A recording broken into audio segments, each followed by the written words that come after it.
kemarin kalian sudah mencatat aksara Sunda. Nah, sekarang Ibu akan menjelaskan bagaimana cara penerapannya ya untuk membuat kata atau kalimat. Oke, silakan simak. Nah, tentu kalian masih ingat ya, kemarin aksara Sunda di sini Ibu hanya mencatat sebagiannya saja. Ya, karena kalian sudah mencatat Ibu tulis di video minggu lalu ya. Nah, ini huruf vokal yang kemarin kalian catat di video. Nah, sekarang ini huruf ngalajena. Ngalajena itu ada banyak sebenarnya kemarin ya. Nah, tapi itu hanya mencatat sebagiannya saja. Nah, kita akan membahas tentang rarangkengnya yang kemarin kalian catat. Ada pameleng ya, ada panolong. Nah, itu Ibu rangkum menjadi seperti ini ya, yang menjadi seperti ini. Nah, bagaimana penerapannya? Lihat, langsung ke contoh.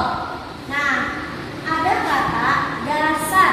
Bagaimana kalau kamu akan membuat huruf aksara Sunda tapi artinya itu dasar. Ya kan di sini itu nggak ada sar, adanya dasa. Ya, ada kayak gini tapi dasa. Nah, bagaimana Bu? Kalau seandainya di sini kan sar. Nah, bagaimana? Nah, lihat kepada rarangkeng. Ya, rarangkeng yang mana ada huruf R-nya. Nah, berarti yang ini lihat sama kamu ya, kar. Ya, kar di sini dasa. Dari kata sa ditambahin R, maka menggunakan rarangkeng yang ada di atas, berarti bendera ya. Oke, dasar dikasih bendera ininya. Nah, jadilah ini menjadi dasar. Itu paham nggak? Nah, jadi tinggal kamu digunakan rarangkeng ini untuk menambahkan R. Oke, contoh lain, dahar. Ya, dahar itu bahasa Indonesianya artinya makan ya. Nah, daha adanya itu di huruf ngalajena yang kemarin itu kan daha. Nah, ditambahin R, har, biar har. Nah, sama, karena ini R ya, ditambahin R, maka di sini ditaruhlah bendera. Jadi dahar. Seperti itu ya. Jadi cukup kalian ditambahin rarangkengnya saja. Ibu kasih contoh lagi.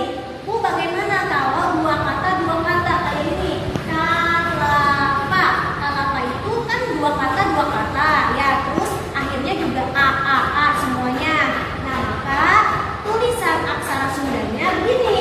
77 n sama ini kalapa.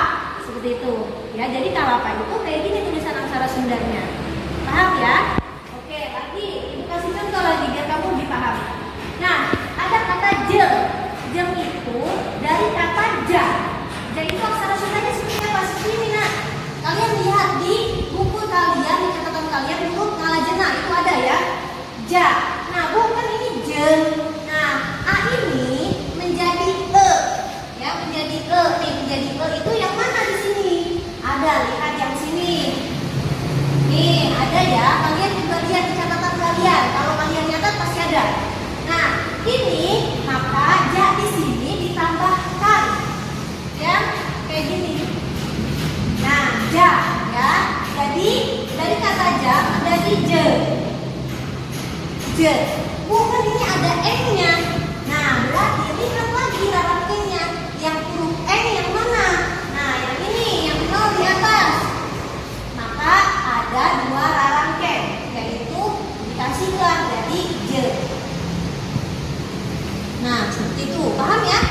Nah, jadi kalian tinggal dilihat rarangkengnya yang kemarin, yang peleng, yang panolong, yang itu ada semuanya. Lagi, sekarang ada Bu, kalau nama saya kan hurufnya 5 ya. Hurufnya 5 terus gimana Bu?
Satu lagi ya, ini kasih contoh terakhir.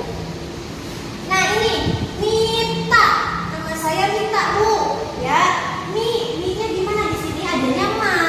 Oke, ma, lihat cara rangkeng adanya i, ya nih i berarti c di atas. Nah maka menggunakan c di atas ini a di sini menjadi i, jadi mi, ya karena pakai rangkeng. E-nya gimana Bu? E-nya diambil dari huruf vokal, ya. Kalau E-nya sendiri huruf vokal a, i, u, e, o itu ada di huruf vokal, jadi kamu tinggal dipindahin ke huruf vokalnya. Nah, tak-nya gimana Bu? Karena Mita, tak-nya tidak bisa dirubah karena emang pada dasarnya tak itu tetap tak. Oke? Bisa dipahami? Nah, kalau sudah dipahami ya, cukup sekian dari Ibu, mudah-mudahan bisa dipahami. Kalau yang penting-penting kalian dicatat di buku tulis. Oke? Cukup sekian dari Ibu. Wassalamualaikum warahmatullahi wabarakatuh.